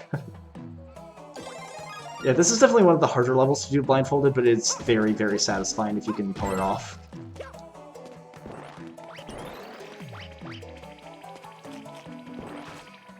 One, two, three. Okay, I'm actually gonna risk it and not use the mushroom this time.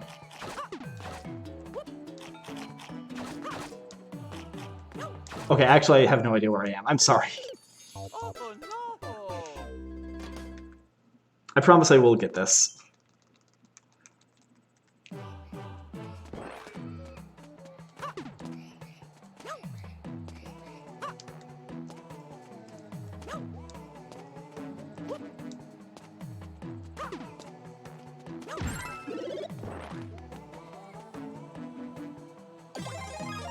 There we go.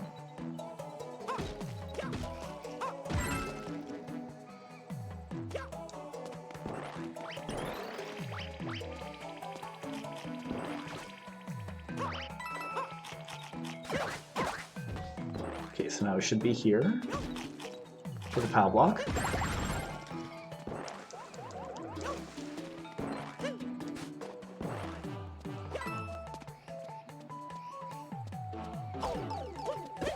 There we go. Okay, so I should be able to throw that Koopa shell, clear the path. Okay, so now that I've hit the checkpoint, I should be able to hit a I think I have a POW block in my hands right now. No, okay, I have to move up. There we go, okay. So throw that one, go back for a second. So I want to jump until I can't hit the bricks anymore. Perfect. And that'll clear the way to the next area. So I can grab that POW block. Eliminate 2 of the piranha plants. And that should clear the path for the next section. Alright, so now I'm at the home stretch, so I want to pick up this POW block. Then I want to jump until I land on the clouds.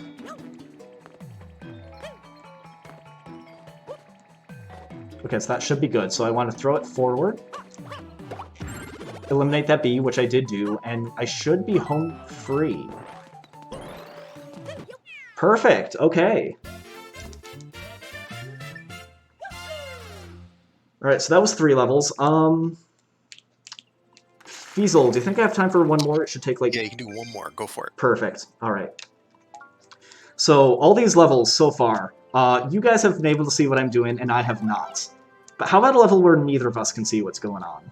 So this is Darkness Ahead, Darkness Below. We saw one dark level in the any percent run, that being level 43. This is one we would see in all jobs, but we don't in any percent because it takes too long to unlock. So this one, you'll be in the dark as much as I am. So here we go.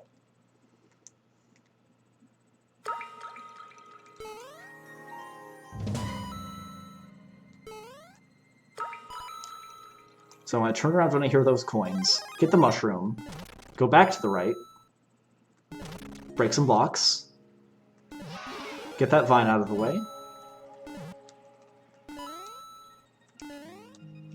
and climb the vine.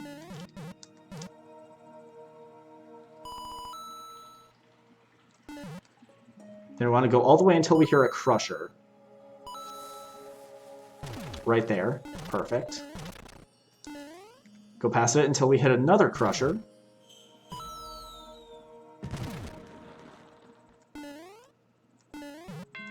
And the finish line should be right around the corner here. Perfect! Alright. Alright, so yeah, that was 4 levels, blindfolded. Thank you so much to Space Spiffman for giving that incentive in. That was much appreciated. And yeah, there are like, I think so far there are 10 levels in the story mode that have been completed blindfolded. So if any of you guys want a fun little challenge, that's definitely one you guys could do. I think that's all from me. So thank you again to SpeedGaming. This was a very fun opportunity, and I'm glad I got to show this off to you guys.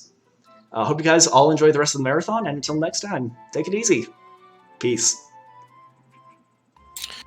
All right. Well, thanks very much for that run, and thank you to people who donated during that run, and everyone who's donated so far. Thank you very much.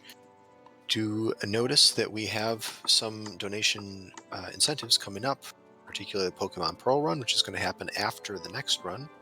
Has a few different things that you can name. And of course, Resident Evil 2 has the Claire versus Leon battle bid war, so donate for those if you'd like. And as you see a link in the chat, we have a donation link which you can use to donate to our charity. We're supporting the charity No Kid Hungry, and all donations go directly to the charity whose mission is to end childhood hunger. So we're going to take a quick break right now while we get set up for the next run, but we're going to have Kenshin Trek running Super Castlevania 4. Stick around.